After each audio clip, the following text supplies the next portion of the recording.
ముంబైని కుండపోత వాన వణికించింది. జనజీవనం అతలాకుతలమైంది. అర్ధరాత్రి భారీగా వర్షం కురిసింది. నీట మునిగిన అండర్ బ్రిడ్జ్లు, దెబ్బతిన్న రైల్వే ట్రాక్లు కనిపిస్తున్నాయి. వేరువేరు చోట్ల భారీ వృక్షాలు నేలకూలాయి. నీట మునిగిన సియాన్ సబ్వేతో రాకపోకలు నిలిచిపోయాయి. ముంబైతో పాటు థానే, పూణేలో కూడా భారీ వర్షాలు కురిశాయి. ముంబైకి రెడ్ అలర్ట్ జారీ చేసింది ఐఎండీ.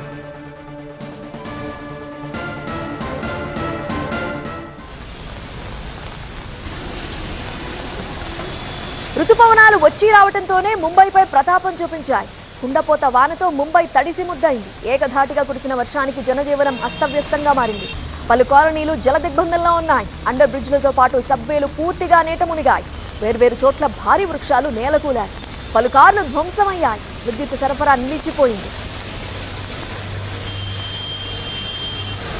ముంబైలోనే చాలా ప్రాంతాల్లో సగటున 6 సెంటీమీటర్ల వర్షపాతం కురిసింది. దీంతో లోతట్టు ప్రాంతాలు జలదిగ్బంధంలో చిక్కుకున్నాయి.